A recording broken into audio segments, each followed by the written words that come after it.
वादी कश्मीर जन्नत नज़ीर। इत्तेफाक हुआ जुलाई 2023 में वहाँ जाने का।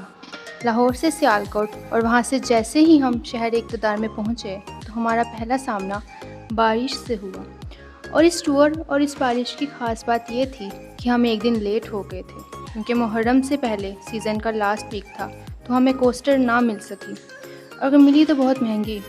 चनांचे हमने सोचा हर काम में अल्लाह की हिकमत अमली होती है, तो सब्र करके अगले दिन को रवाना होने का इरादा कर लिया। कश्मीर टूर का पहला पड़ाव मुजफ्फराबाद के लाओरीला रेस्टोरेंट में नाश्ते के बहाने किया। रेस्टोरेंट बेहतरीन लोकेशन पे था और ख़ास बात मुजफ्फराबाद की वो है ना कि नीले आसमान के नीचे दरिया और सफ़र के अहबाब भी हों, दिल के भी प्यारे, तो वाह, मज़ा तो 10 गुना इनक्रीज़ हो जाता है।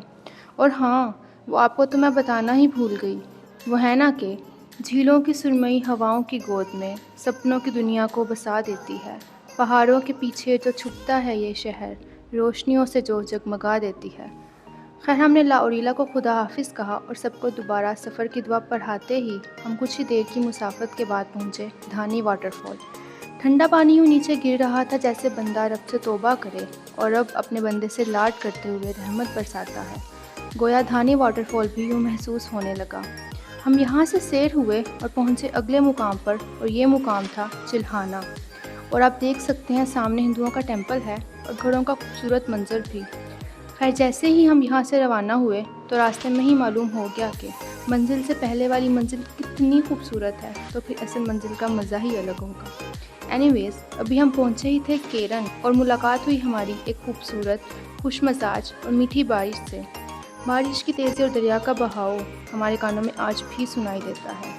शदीद बारिश और हम खूब महसूस हुए। खैर, हमने जल्दी से यहाँ से निकलने की कोशिश की और भागते भागते रसाई मिली अपनी कोस्टर तक और रवाना हो चले अपर नीलम की जानिब।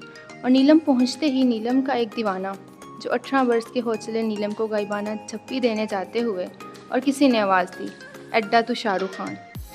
खैर, यहाँ आमना भाभी छोटी गुड़िया हदीका ईमान को हिस्ट्री बताते हुए कि बेटा, पिछले ज़माने में यहाँ परियों का आना जाना हुआ करता था।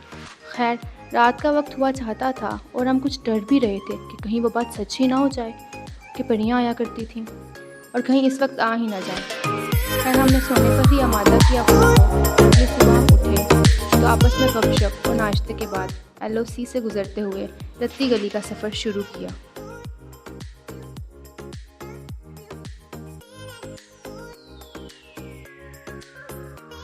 रत्ती गली ग्लेशियर्स के पिघलने से बनी हुई लेक है। सुना था इसकी खूबसूरती नई नवेली दुल्हन की सी है, मगर रास्ता उतना ही दुश्वार गुजार था। कुछ ही फासले बाद कभी कोई जीप पंक्चर खड़ी मिली तो कभी ग्लेशियर्स की वजह से रोड ब्लॉक मिला। खूबसूरती और खौफ ऐसे साथ साथ थे जैसे बंदे का एक पाँव जन्नत में और एक दोज़ख में हो।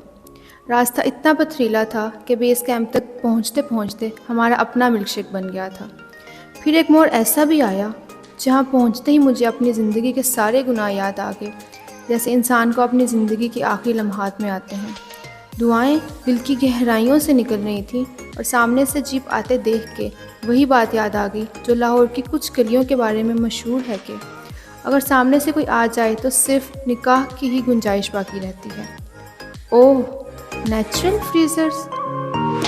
गिरने वाली शख्सियत का नाम हनी भाई था और उनको गिरते देखकर सबके मुंह से एकदम यही निकला कि क्या कोई इतना भी गिर सकता है।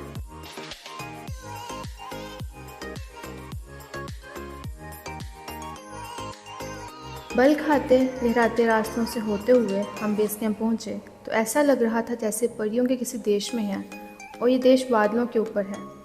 यहाँ से हमारे सफ़र का आगाज़ अपनी नर्म नाजुक टांगों पे हुआ। लड़कियों को जहाँ कैमरा नज़र आता है दौड़ के चली आती हैं। पहले तो हमने अपना ट्रैक गाइड आमना को चुना, पर कुछ ही देर में हमें एहसास हुआ कि ये तो पक्की लाहौरी हो चुकी हैं और हमें रास्ता गलत गाइड कर रही हैं।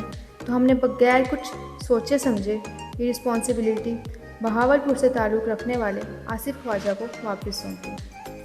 ट्रैक पे बारिश शुरू हो जाए और सर छुपाने को जगह भी ना हो तो खुशी कम और गम ज़्यादा होता है। और साथ ही एक कार के ट्रैक पे 10 बार तो करना तो गम के साथ साथ डर भी होगा कि कब लेक पे पहुँचेंगे और कब वापस आएंगे।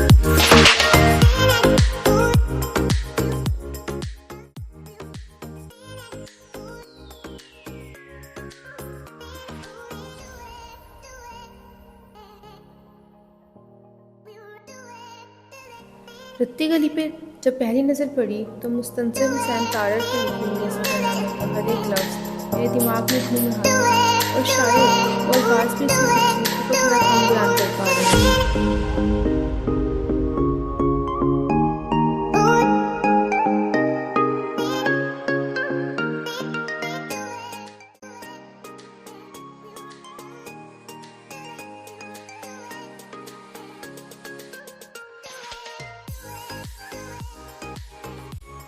अगले दिन के सफ़र का आगाज़ कुटन के होटल स्टेट कॉन्टिनेंटल से हुआ और मंजिल थी बबून वैली।